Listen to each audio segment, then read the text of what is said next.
Carrie is not here, no. Carrie is the outgoing president, and I am the incoming president. Okay. So for those of you who don't know me, I am Yvette Romo, and I will be the incoming president. And our new board, two of our members of our new board is Denise Jackman is our first vice president. And Linda Kuhl is our treasurer. We have a couple of board members that are not here this evening. So if we can please stand and we'll do the flag salute. Everybody can see the flag, right? Ready? I pledge allegiance To the flag of the United States of America and to the republic for which it stands, one nation, under God, indivisible, with liberty and justice for all. Thank you, everybody. Little housekeeping rules. Remember that our community partners are here to share their reports for our community. And when they ask for questions, please ask a question of them on their topic. Like you wouldn't ask the county sheriff something about vector control because it's not her area of expertise. It's not the time for commentary or to self-promote. It's a time to ask a question. At the end, we'll have open discussion for comments. Does everybody understand that? Good. We shouldn't have any issues. Other than that, we will start with our community reports, beginning with the Sheriff's Department and Deputy Claudia Maldonado.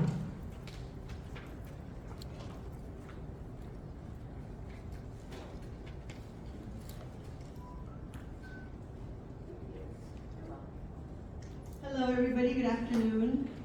Our monthly statistics for the month of May.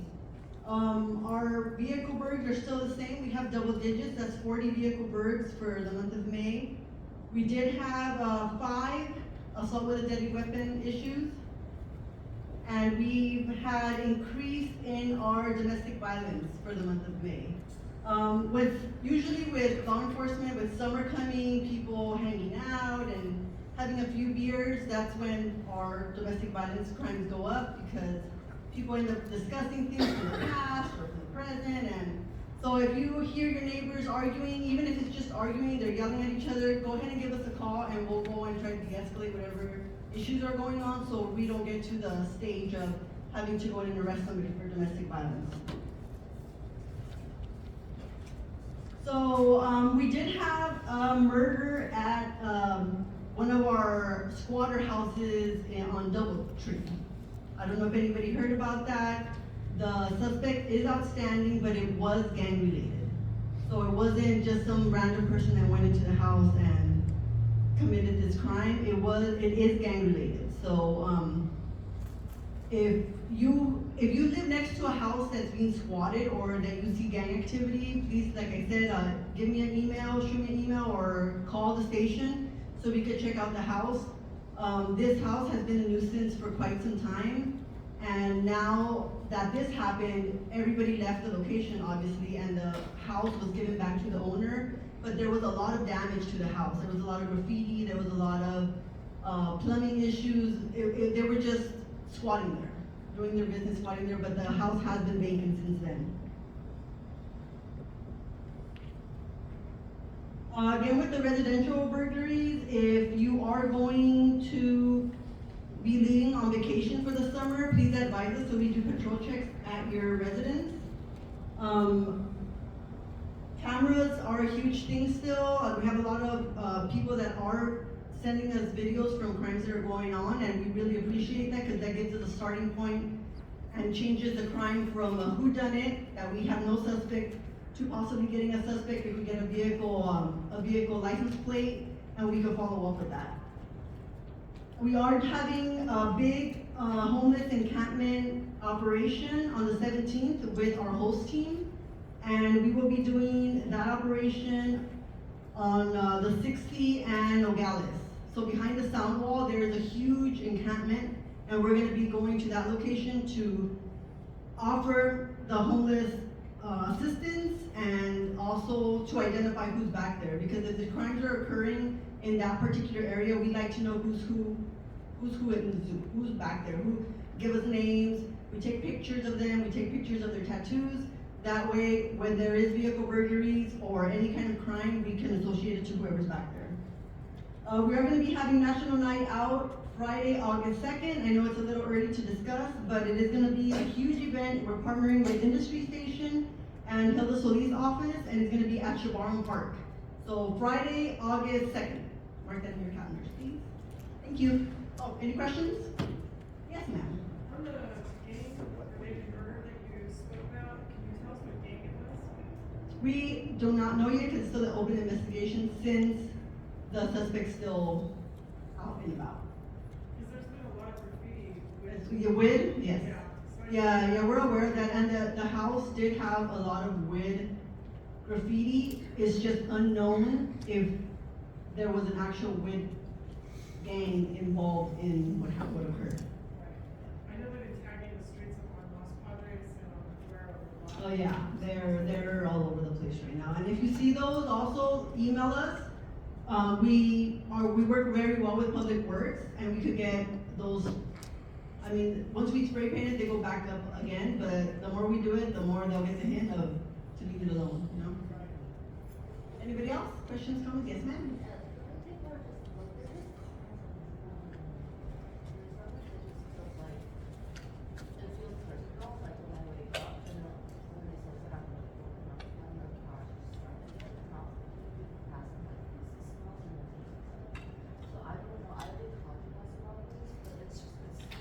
What is it? The loudness of the cars? Yeah, like cars will go on. But this is been going on since like, we moved here about 4 years ago. Okay.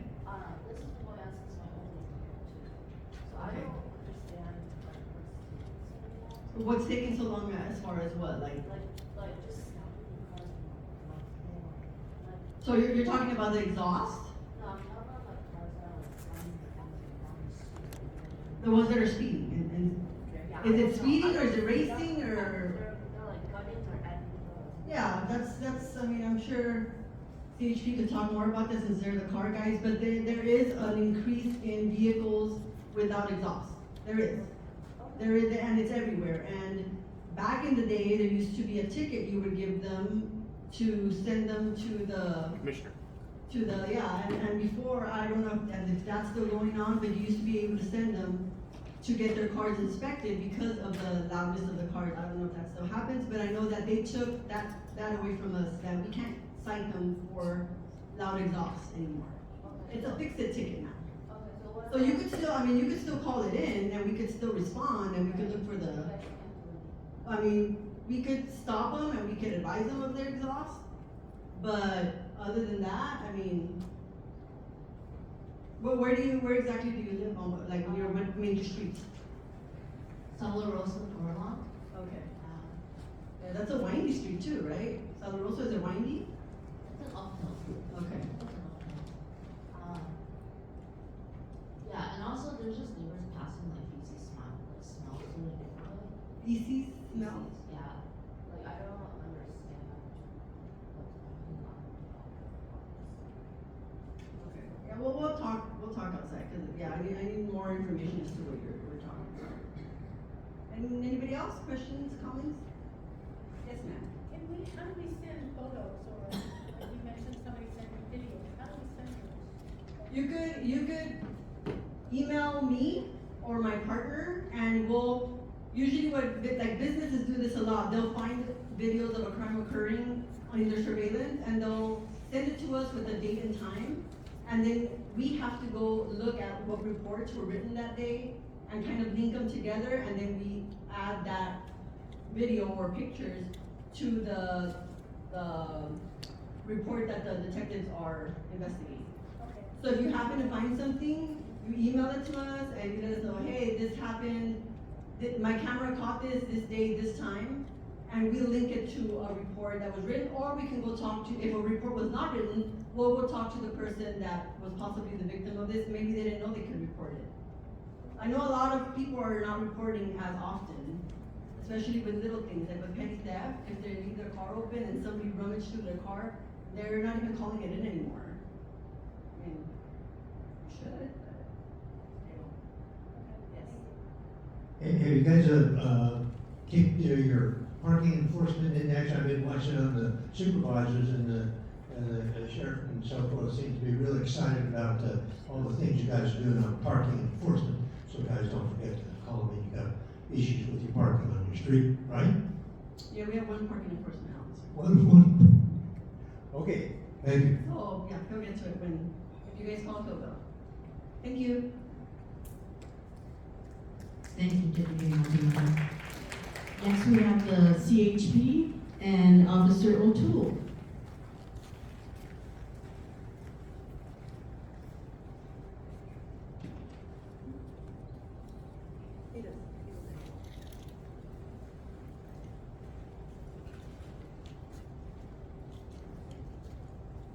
Good evening. I'm Officer O'Toole with Calderon and Santa Fe Springs in our office, and we forged the corporate enforcement of Rolling Heights. I just only have a couple things to talk about. Year-to-date traffic collisions for the unincorporated portion of Rolling Heights, we have 160 traffic collisions. As of all of last year, we had 646 traffic collisions. So we're almost halfway through the year, and we only have 160 traffic collisions. So I think a combination of you guys doing your part to drive safe and our officers out on patrol to just interview patrol itself just kind of slows people down. So we're way ahead of where we need to be as far as keeping the traffic collisions down the unincorporated portions. We got 8 new officers out of our academy 3 weeks ago. They went through a 26-week, about a 6-month academy up in West Sacramento. We got 8 of those officers out of 104 that I believe graduated. Prior to that, which was, I gotta think a little bit, because they graduate every 3 months. So prior to that, I'm gonna say about April, we got 5 officers, and prior to that, in late January, we got 8 more officers. So we're at 20 officers so far year to date, new officers, and we only had 3 retirements and 3 transfers. So we're ahead of the 8 ball. We got about 14 new officers that we didn't have at the beginning of the year that we're ahead. We're slated to get 5 more officers out of the 6th graduating class, which is, I believe, at the end of July. So we're gaining headway as far as getting more officers out there.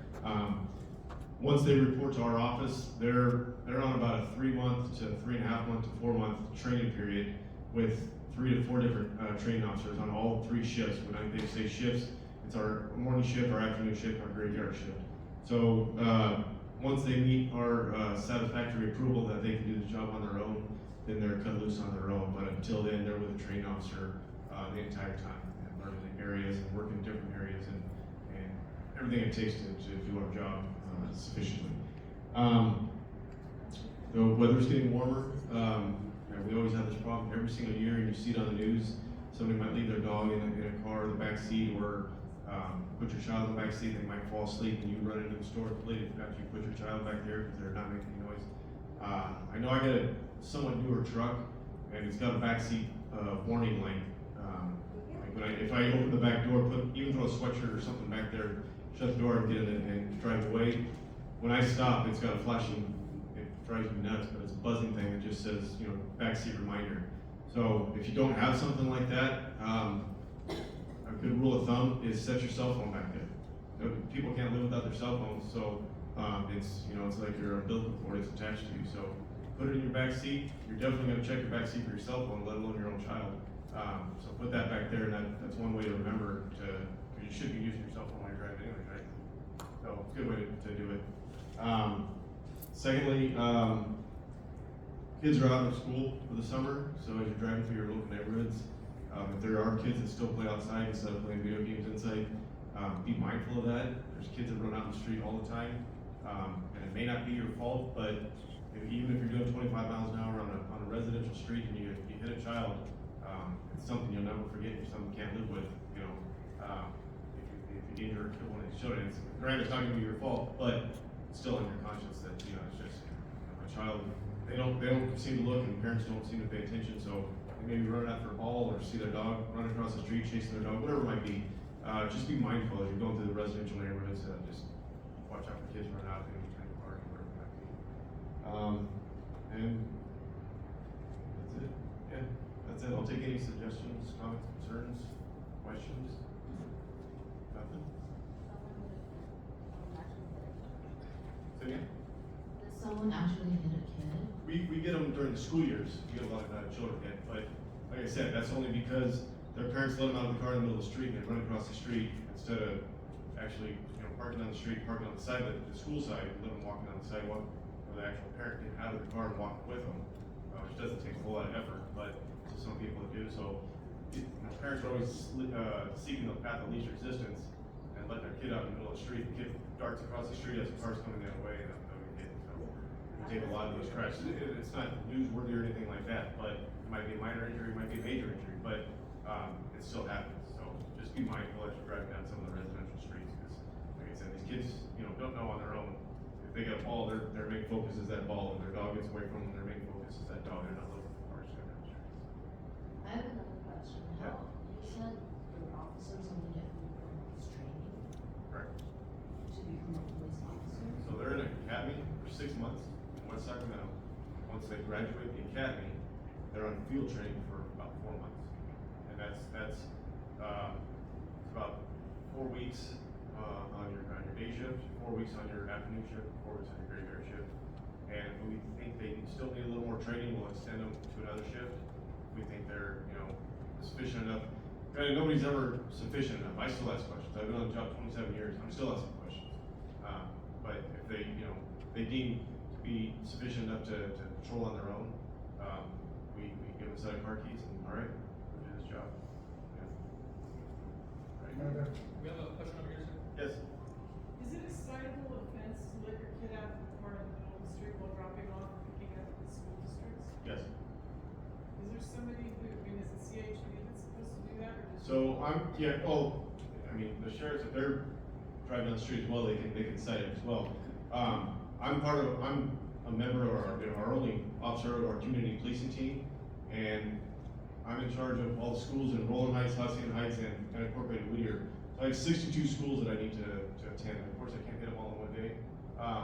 I try and, and I'll get calls from principals or teachers or even parents saying, hey, can we have somebody patrol our schools, because we're getting, parents stopped in the middle of the street or beat traffic, little John Deere Sally. Blanford Elementary right there. When Yeah. you go through, they stop in the middle of the road and see these kids running back and forth. All Is in school there. still in session? When they're picking up. and- No. What I mean is, are they out for the summer or are they still in session? I think they're out of session now. Okay. So, during the school year, I'm out and about, and if I hear one, you guys are my eyes and ears for everything. If you see something like that, I'll definitely go there and check it out. And, it's just a matter of me just sitting there, not that I'm kind of ugly, but just a threat itself. It's just me sitting there, deters a lot of people, like, Right. oh crap, now I gotta actually park the car and walk my kid to school, like you should be in the first place. Yeah, people just stop in the middle of the road and there's they should be going and stopping and pulling over, but they'll just stop in the middle of the road and kids are running from the school Yeah, to their car. absolutely silent violation, and I have done it before. Whether impeding traffic or child abuse, whatever it may be. Absolutely. Yes. When you're parking, it's a citable offense to park, let's say all the cars are parked this way, and then you're parked this way. Perpendicular to the house? No, the driver's side is supposed to be facing the street, right? Oh, wrong way of the road, wrong side of the road. And they're parked with the driver's side on the facing the sidewalk. Even though they see all the other cars parked the one way, they're Like in a parked. residential area, or? Yes, well, residential, like Killian School. But, are they parents trying to pick up a child, or? No, they're Or either they going park in to front of the their adult house like that. school, they're either going to the adult school or something, but I see that all the time. So And it's they're- not just the same car, it's like different Are cars. they that picking and you- dropping off, or are they parking there permanently to go to school? Yeah, they're there for hours. Okay. No, but, And we also have a teacher from Ibarra that tutors, and they go to her house, and then when they're done tutoring, they just run across the street. And they're constantly Yeah. running just in the middle of the yeah, street. oh, wait. Is that school still in session, or the other? No, they're out, Okay. but she does tutoring all the time. Okay. And the adult school's on. Yeah, I'll be glad to. I Thank you. have a really quick question. Yes. I noticed that you guys can't do anything about, the cars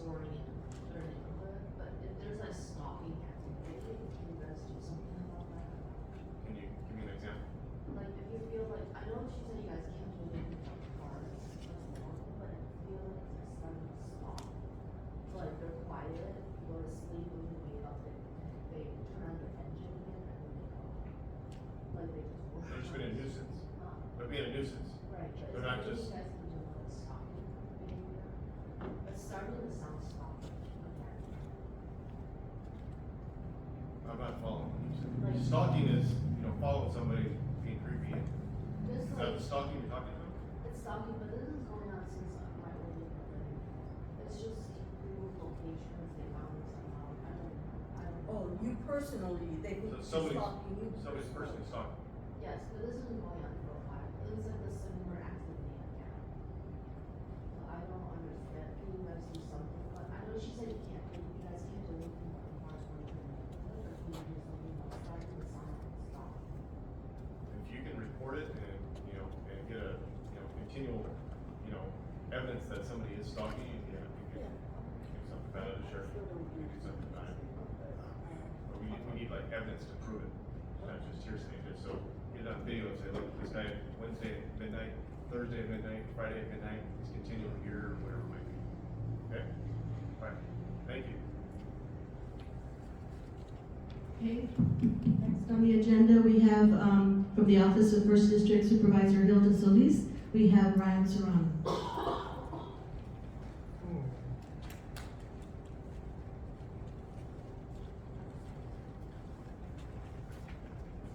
Thank you, Yvette.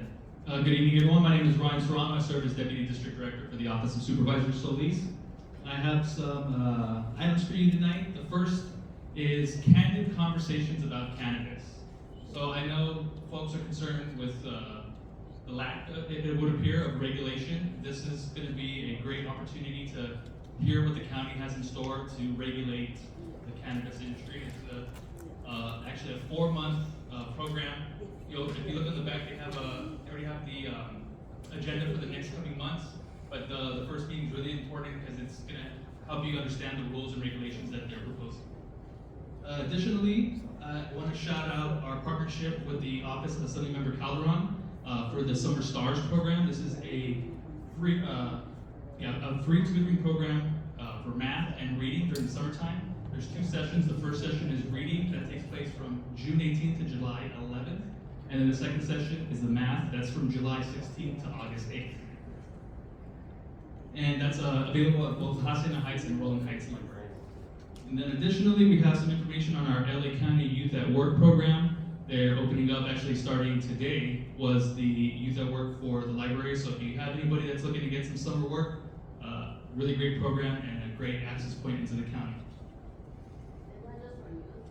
Yeah, age 14 to 24. Additionally, we have received quite a few concerns related to folks putting their trash cans out pretty much throughout the entire week to save the parking in front of their house. This is not okay. This is not, let me give you the, pursuant to Title 20, Section 72 of the county's Code of Ordinances, no person shall place any solid waste or any container containing solid waste at any place of collection before 5 p.m. of the day preceding the scheduled collection. So if you see any of your neighbors that are violating this ordinance, you can reach out to Public Health. That number is embedded in the flyer. Additionally, we know that fireworks of any kind, whether they be safe or sane or the ones that seem to explode an entire block, are not permissible in unincorporated. And so I have a flyer here for the information on how you can report those issues of concern. And also there's a phone number on where you can find out where there's a live performance taking place so you don't have to make any bad decisions in your backyard. Ryan, do you have to know the exact location of the fireworks when you hear them? So yes, on this flyer, it'll have the phone number and it'll have an operator that can provide you that information. Okay, thank you. The next item is more of just a general information on some water safety. We know the summertime's here. I think we had our first big heat of the summer this past weekend, and I'm sure folks are getting ready to jump in those beautiful pools we have in this community. This information actually has a QR code down at the bottom where you can get information on hands-free CPR training. God willing, you don't need it, but it's better to have it and not need it than need it and not have it. This is just some more water safety issues and how you might be able to troubleshoot your house before you have any summer parties. Additionally, we also have received quite a few questions regarding the parkway, trees, and concrete. So I know some folks have been in this community, 40, 50, 60 plus years, but we do have some folks that, may be the third or fourth corner of a property. They may not necessarily understand that while they didn't plant the tree initially, it is expected that they will keep the tree alive. If it's in front of your home, it's a community benefit for all, and so, of course, I will caveat that if the tree is already dead, you can also call to have it removed. But we do appreciate if you can take care of those trees. This one, I do apologize. I thought it was in multiple languages. It does appear that it's only in Mandarin, but the back does have great information on the numbers you can call. We know coyote season is coming up. I believe we just received a report from Weights and Commissions that it is pup season. So be on the lookout. I think there's quite a few dead animals in the roadways. If you do see them, please do call and report so we can have them picked up. And then lastly, it's just our information for our office flyer. If you have a desire to learn more about some of the work the supervisor is doing, there is a QR code at the top. You can get the newsletter. This past weekend, we did open, it was the grand opening of the San Gabriel River Park, an amazing park. For those of you that are familiar with the community, off of the 605, there was the duck farm. I know that location, you can smell it before you see it. Suffice it to say, it's a complete revamp of the location. It's a beautiful park. If you do have the opportunity, please do check it out. There's, I believe it's an 85-acre open space park, so it's really beautiful, really great hikes and trails. Please do check that out. And with that, I will take any questions. Yes, Roy. Number one, when are we breaking ground on the golf course housing complex? I won't go into great detail. We all know there's 700 units, so forth. We need the money. Well, I think that's putting the cart before the horse there, Roy. We haven't even had the public hearing, which I believe is scheduled for June 26th. June 26th, okay, you're gonna send something out on there, right? I believe it should have already went out, but I do know that they are planning to have a watch party here at the community center as well. Okay, now, And staff will be in attendance to assist any and all folks that are looking to provide public comment towards the public hearing. number two, and I've been kind of busy, so I haven't been over there, 1530 Otterbein. Have you taken the appropriate steps to get that property cleaned up to the standards that we expect here from the county in Roland Heights? Yes, sir. I'm happy to report that I actually went on a site visit at that location just last week. Unless it's grown since I've been there last week, it looked like it was in good shape. And just speaking with Deputy Maldonado, we're hoping to get some action in the work to do more. Okay, and I'll follow up with some video for that. Thank you. Thank you, Rick. Yes, ma'am. Along with the youth work, you guys have a library? Along with the youth work that you guys have in the library, do you guys have one of those?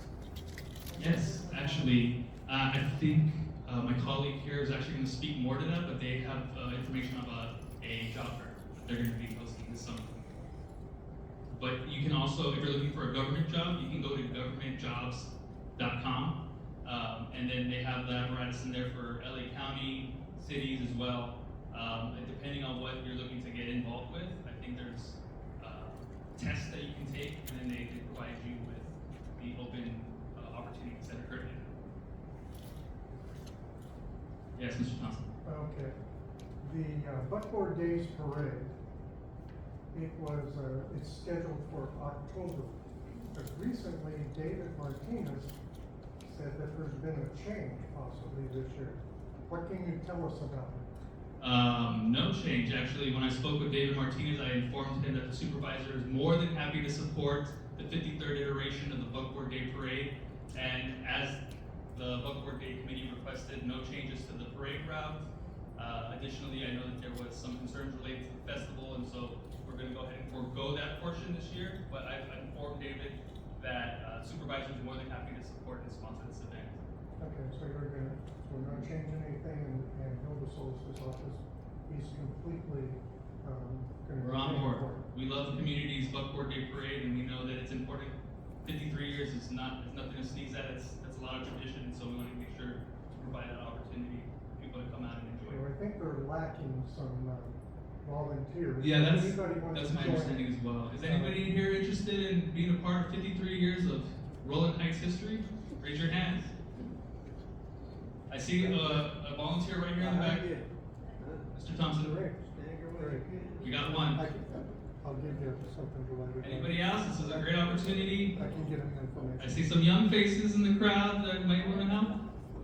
All right, any other questions? Once, twice, thank you so much, everyone. Thank you, Ryan. Next, I'm not sure, Lawrence is not here today from LA Parks and Recreations. LA County Public Health, I don't believe is here either. The Congresswoman Linda Sanchez, field representative, is she here today? I don't believe so. How about Senator Bob Archuleta, Kyle? Nope. Nathan Bass from Josh Newman, I don't see. Stephen Coronel, yes, we got a winner from Lisa Calderon's office. Good evening, everyone. I'm Stephen Coronel from the Office of Assembly Member Lisa Calderon, and this is my second meeting with you guys, so good to be back here. So just a few updates. In terms of the legislation, June 15th is the big day for the California budget. The legislative body has coming up with a $46 billion solution to the whole deficit problem. I don't know how much of that is really going to go through. We'll see midnight June 15th, and it's a big issue. So currently the Assembly member has 20 active bills, 19 of which are in the Senate, and one of them I'd like to talk about is AB 3240, which is expanding the California ban on scholarship displacement. So basically what this bill intends to do is, if you are a student and you receive a private scholarship, that will not affect how much money you'll be getting in terms of your Cal Grant, Pell Grant. So those students will get the full amount of each. So right now, that bill passed the Assembly on May 16th, and it's referred to the Senate Committee on Education on May 29th, and it's awaiting action to be heard on. In terms of district events, we recently, last week, had an ID theft prevention webinar in partnership with AAA. And also for the month of May, we did education of distinction. So we, with help with superintendents and public officials, they helped nominate about 7 teachers throughout the 56th district, and they are really deserving of that award. And you can go onto a website to see those teachers, especially 2 local ones in Diamond Bar from Pantera Elementary School and from Armstrong Elementary School. And my colleague here, Ryan, did mention about a college or career fair. So in September, we are hosting the College and Career Fair at La Puente High School on September 14th.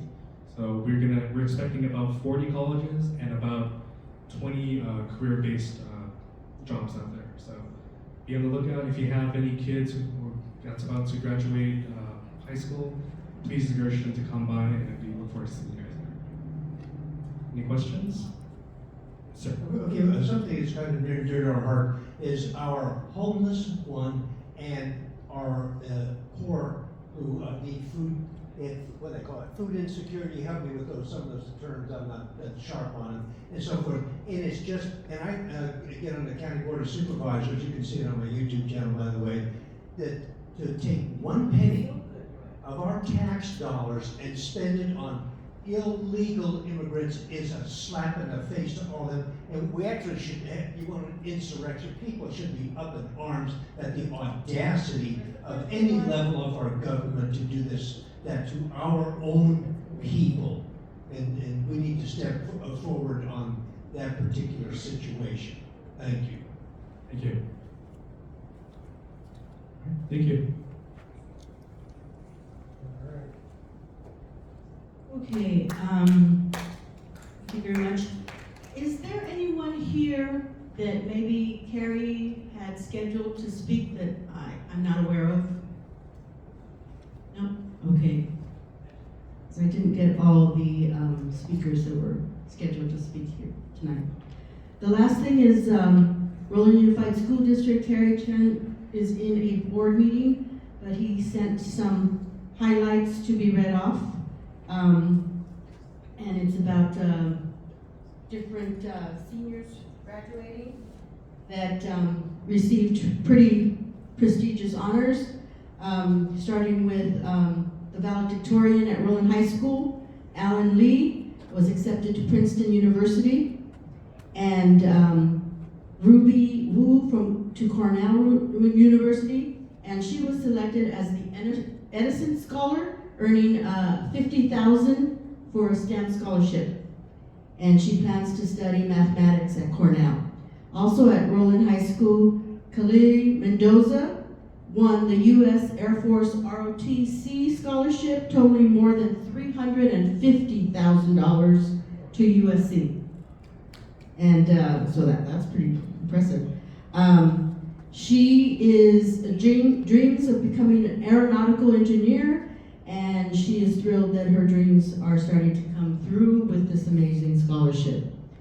Then at Nogales High School, the valedictorian there, Juan Fragosa, is going to Harvard University, and he earned the prestigious Gates Scholarship, one of only 300 students in the entire nation, and he was accepted to Harvard on a full academic scholarship. Also from Nogales High School was Julian Reynosa. He went to got accepted to UCLA, and he got accepted and was valedictorian while battling cancer. So he did a remarkable job.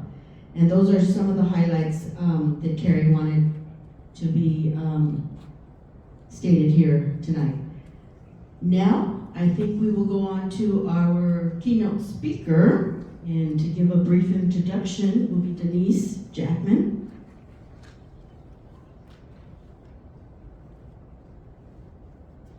Good evening.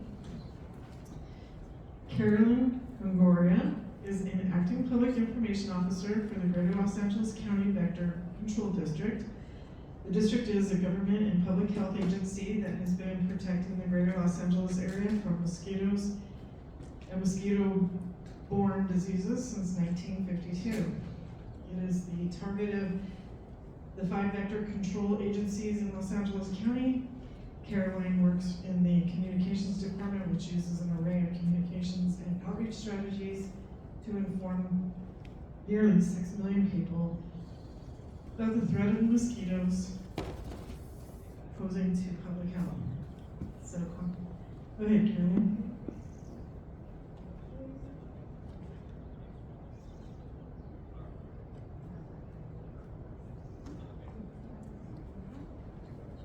Thank you, Denise. I'll just take one moment to pull up the presentation here.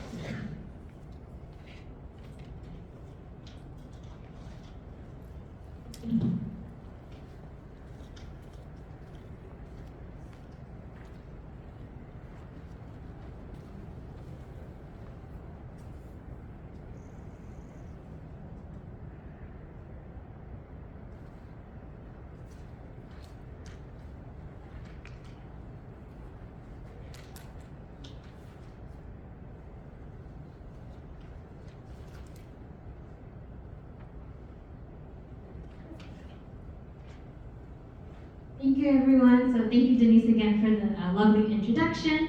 As she mentioned, my name is Caroline Gongora, and I'm here from the Greater Los Angeles County Vector Control District. So I did come last year in the late fall, so I'm glad to be invited again to meet some new faces and old faces that I met last year. And hopefully the information that you'll learn today will help you this mosquito season and moving forward as well.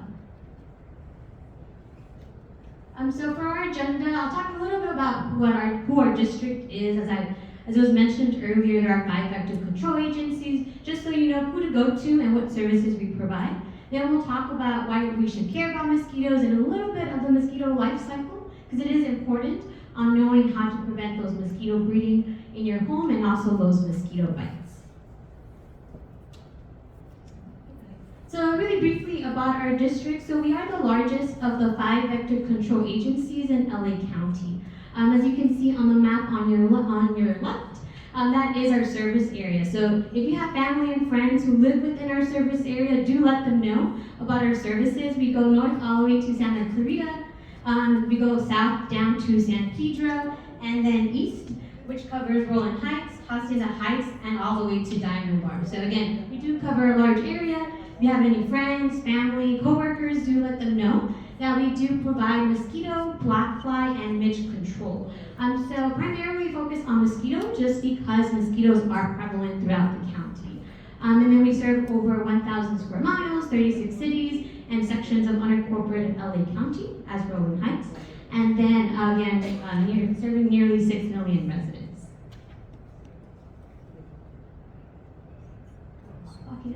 And then a lot of people ask us, how do we control mosquitoes? A lot of the times people think, it's all about the chemical treatments, but actually we've advanced over the 70 years that we've been in service. So we do a mixture of 3 things, and that is scientific and technical services, meaning that we set up traps throughout the county and also here in Roland Heights. We collect those traps, we count the mosquitoes in those traps, see the genders, and then we actually send a portion to the University of UC Davis for testing. So that's when they let us know if these mosquitoes test positive for diseases such as West Nile virus, which I'll touch a little bit upon later in the presentation. In the middle here, we have our operations department. So these are the individuals that you may see in your neighborhood, treating the street gutters, for example, or even doing those property inspections if you take advantage of that. And if you're seeing a lot of mosquitoes in your neighborhood or in your property, they are the individuals that go and inspect and do those treatments.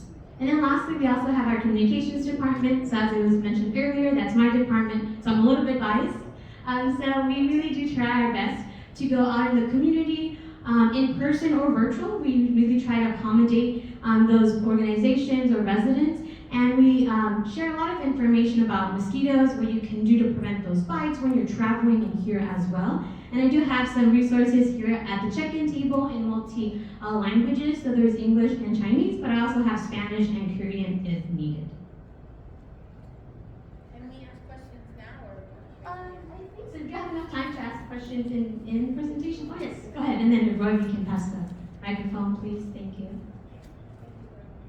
On your previous slide where you had operations in the middle, so we have a closed golf course in our area that has ponds and lakes that are breeding grounds, and it's all closed up and overgrown. What do we do when we need that treated or checked? Yes, definitely. You can contact us. You can call our headquarters, which is in Santa Fe Springs. And again, we do have that information here that you can take with you. You can meet me after the presentation, or you can submit a service request online on our website, glamosquito.org, and you can share your concerns, and then one of our technicians, whoever is in charge of Roland Heights, will go and talk to that property and see if they can do an inspection. Because at the end of the day, mosquitoes are a public health threat, so we do have a certain amount of authority just to make sure we really try to work with businesses and just let them know that mosquitoes, again, are a public health threat.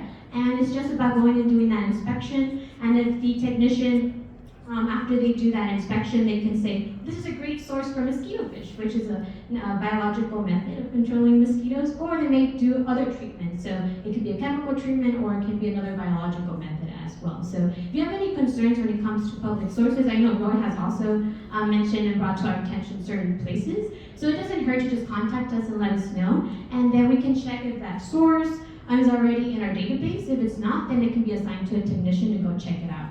If it's a public source that can be problematic throughout the season, it can be added to our database and then routinely be inspected and treated. Can we use the Works app?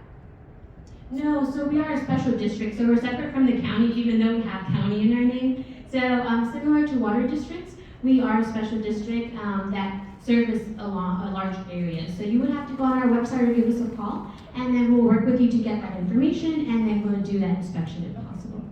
Yes, thank you. questions. So I care about mosquitoes, aside from them being pesky. Do we have any mosquito lovers in the audience today? I think I've never met a person who loves mosquitoes very much. Okay, so we're all in the same boat. So, why do we care about mosquitoes? Aside from being pesky, as I mentioned earlier, they are a public health threat because they are the world's deadliest animal, causing over 1 million human deaths. So that is abroad, but we do have mosquitoes here that can transmit diseases, and one of them is West Nile virus. So you may have heard about it, but West Nile virus is endemic to Los Angeles County, meaning that every year we'll see some type of activity, either human cases, positive mosquito samples, dead birds even. So every year we'll see some type of activity, so that's why it's important to know about mosquitoes, how to prevent mosquito breeding and those bites as well. And as we may have seen, as you might have heard last year, we did have local transmission of dengue, and that just means that the local mosquito population may have been transmitting dengue. A lot of the times we do see dengue cases be travel related, meaning someone going vacationing, for example, or visiting family friends in tropical, subtropical areas. They may have gotten bitten by a mosquito and got dengue and came back here. So that's what we mean by travel related. But last year in Pasadena and the city of Long Beach, we saw local, meaning that these individuals did not have any travel related activity. But fortunately, both the health departments in those cities and also when they're working with local vector control districts, after routine trapping, we did not see any local transmission, but it's not a question about if, but actually when. So that's why it's important for us to continue working on controlling mosquitoes, but also sharing that information with you all. As I mentioned earlier, in order to learn about how to prevent mosquito breeding or for them developing in your home, we need to understand the mosquito biology. So we'll go a little bit back to high school, but not in depth, of course. So hopefully you won't be too bored, but you'll find this fascinating, is that after a female mosquito bites you, she'll go around her home looking for standing water or containers that had water. So especially with those ankle biters, which I'll talk about, they look for the calcium in the water line. So again, after they bite you, they'll go around your home looking for any containers. For example, here I have a plant saucer. So that's where we find a lot of mosquito breeding and mosquito eggs are in these plant saucers. So after they bite you, they will deposit their eggs on the interior walls of those containers, or as you see here, on the surface of the water. So after they come in contact with water, they'll hatch into the larva. So I didn't bring any with me today, but in the water, a lot of people tend to confuse them for tadpoles. But mosquito larvae in the water, they have a very wiggling motion, hence why they're called wigglers. So they tend to hang from the surface of the water, but if you were to shake the container or tap it, they actually swim downward again in a very wiggling movement. So if you see that, that's an indication that you have mosquitoes and you quickly want to remove that water by tossing the water in that plant saucer, for example, cleaning the inside because there might be some eggs on those interior walls, and either tossing it away or storing it inside. So when it does rain, or if we have another tropical storm, then there's no water accumulation in your home. After the larva, they become this pupa, kind of looks like a shrimp you wouldn't want to eat, and then there's an adult mosquito there. So all in all, one female mosquito can lay between 100 and 350 eggs, hence why it's really important not to have any standing water. They develop in that water, and then it takes 5 to 7 days for them to complete their life cycle. It can actually be faster in the summertime, depending on some factors such as the heat and what's inside of that water, such as bacteria or algae. And then just to go into the mosquitoes here in Rowland Heights and in the surrounding communities, there are over 50 different mosquito species in California, but only 2 that you should worry about here in your community, which is the Culex on the left and the Aedes mosquito on the right. I think a lot of us are familiar with those ankle biters, so that's how they look like up close. So to talk about the Culex, so this mosquito is brown and gold in color. This is the mosquito that you may, growing up, or if you've been in the community for a long time, may have bitten you maybe once or twice a summer. This mosquito is most active in dawn and dusk time, and they prefer those larger water sources. So that means green swimming pools, non-operational fountains, maybe like buckets, for example. So that's where we tend to see this mosquito. And in the back, we actually see the larva. That's what I mentioned earlier, how they hang from the water, and also how they wiggle. This mosquito can transmit West Nile virus, and just remember that again, this is endemic, meaning that we'll see some type of activity. That's why it's important not to only know about how to prevent that breeding, but also those mosquito bites. Okay. In terms of West Nile virus activity, thus far we've only had one positive mosquito sample test positive, and that came from the community of Winnetka in the San Fernando Valley. It is an early detection compared to what we've seen in the past, but so far that trap and that site have tested negative once we tested it again, so that's good. Just here I have some numbers about last year. Last year we had over 400 human cases. You see here over 4,500 mosquito samples. So as I mentioned earlier, again, we'll see not only that this disease reoccur in LA County, but across the state. But so far this year, only one positive sample. And then everyone's favorite, the Aedes mosquito. A lot of people think we're talking about the decade, but it is actually Aedes. This mosquito is black and white in color. It does have white stripes. That's why they're a little bit easier to tell if you have the patience to look at them before you swat them or kill them with your swatters. This mosquito is very aggressive and they prefer to bite during the daytime. So if you're getting bit outdoors, like let's say in your patio, or you're even getting bit indoors, it's probably this mosquito because they prefer to bite humans over any other type of animal. We like to say that this mosquito is very opportunistic and will look for any possible area in your body to bite you. So it could bite you in your neck. I know I've gotten bit in my face in the office, so even for us who work in mosquito control, we're not immune to these mosquitoes. So again, they're very opportunistic. They prefer these smaller containers. So I don't have a lot with me today, but plant saucers, as I mentioned, these is where we find most mosquito breeding, so the larvae, but also the mosquito eggs. And this mosquito doesn't require to lay its eggs on the surface of the water. So they prefer those interior containers, plant saucers, buckets. We also have seen them leave their eggs in plants like this. So this is called a bromeliad. I've also seen them in plant stems. So again, they don't necessarily need to be with water, but they will lay eggs where they find the calcium in those water lines. So they're really, really smart. And these mosquitoes can also transmit other diseases, as I mentioned earlier, dengue, Zika, chikungunya, yellow fever. And to make matters worse, they can also not only bite our furry animals, I know some of us may have pets, such as dogs or cats. They can also transmit canine heartworm to our pets. So nobody is immune to these mosquitoes, but hopefully through this presentation, you'll gain some information and knowledge about how to prevent them from growing in your home. And again, here's just some more information about the Aedes and how they're really altering how we enjoy the outdoors, either in your own properties, or even if you go to the parks. I know we've gotten bit a couple of times when we're doing some community outreach. But again, these mosquitoes bite multiple times on the ankles, legs, and elbows. So that's kind of a little giveaway that you're getting bit by this mosquito. They thrive indoors and outdoors, and they lay eggs mostly in residential properties because of those small man-made containers. So what is Greater LA doing to support Rowland Heights residents?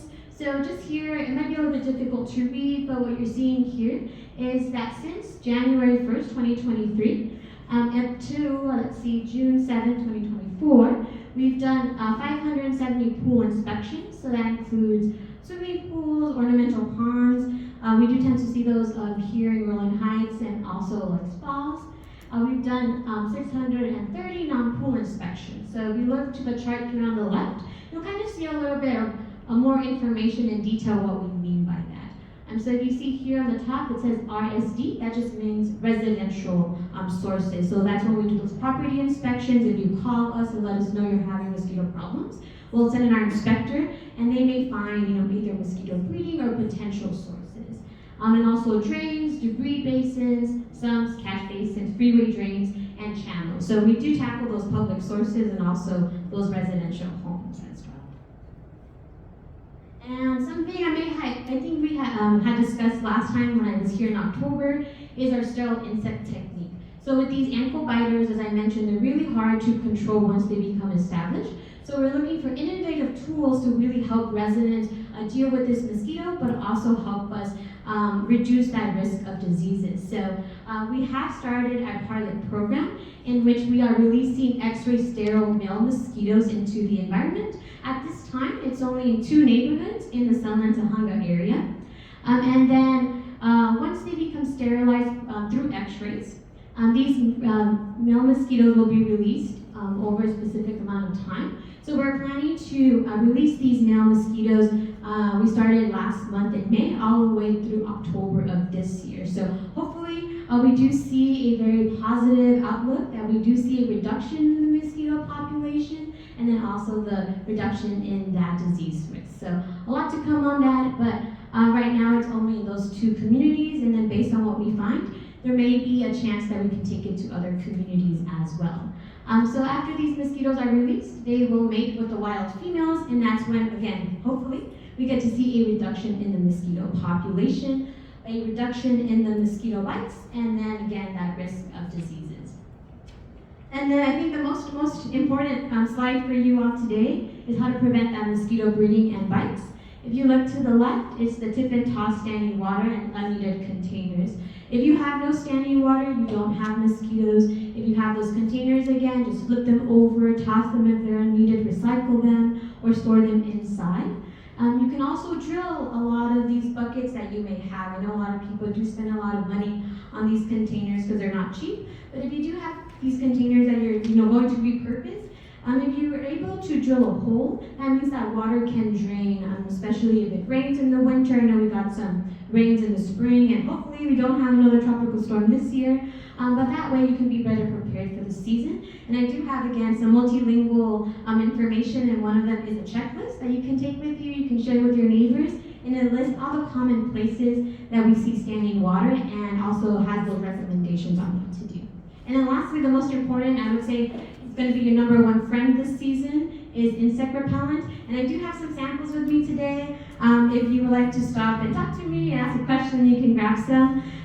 It's really effective in preventing those mosquito bites. So the brand does not matter, so that's a good thing. The only thing that matters, there's 2 things. One is the active ingredient. So buying something with DEET, pickens, IR 3535, or oil lemon eucalyptus at 15% or higher will be very effective at preventing those mosquito bites. So again, I do have some samples with me today that you can stop by and grab, and you can see if they work for you. And if they do, then you are more than happy to purchase them, I believe, like a Target, Walmart, or the local pharmacy. And then as for my last slide, definitely let us know if there's ways that we can partner with you all at an individual level, community level. And then again, thank you to Denise for inviting me here today. I think, mosquitoes don't discriminate. We're all impacted with these mosquito bites. So the more that the community knows, your family, friends, and neighbors know, the more we can, again, reduce those mosquito numbers and at least prevent that mosquito breeding. So hopefully what you take today is no standing water and the use of insect repellent. So with that, that's the end of my presentation. I think we may have time for questions and answers if anybody has any. I do. Oh, yes, you did. Go ahead. Besides mosquitoes, is there a really bad infestation of fleas these days? Oh, fleas. I know that's something my neighbor is struggling with. Unfortunately, we don't service for fleas. That would be with the Department of Public Health. But the only vectors that we deal with are mosquitoes, black flies, and midges, unfortunately. But have you heard of fleas being abundantly multitude? I wouldn't be able to answer that, to be honest. Like I mentioned, I have my personal experience with it, and I know I've seen it with the stray cats in our neighborhood. But for example, Orange County Mosquito Vector Control District, they deal with rodents, and they found I think a positive sample of flea-borne typhus. But again, that's Orange County, so I can't really speak on what the experience is here in LA County. Good question. Any other questions, comments? I see none, but as I mentioned, I do have that mosquito repellent, so you're welcome to stop by and grab some. So thank you. Thank you. Do we have any comments from the board? Do you need to speak on anything, Linda? Yeah.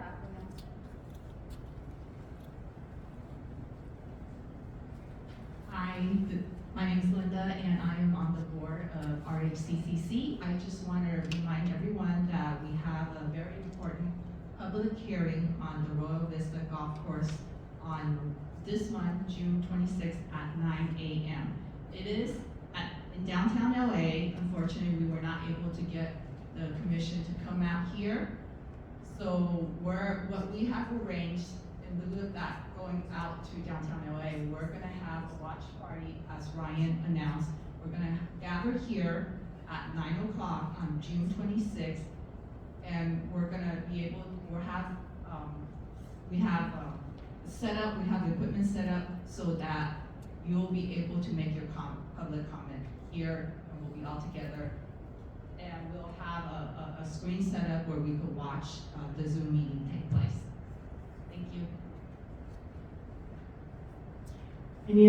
Now's the time for any other comments, questions, issues that you'd like maybe the board to bring up, have a speaker you're interested in, please let us know.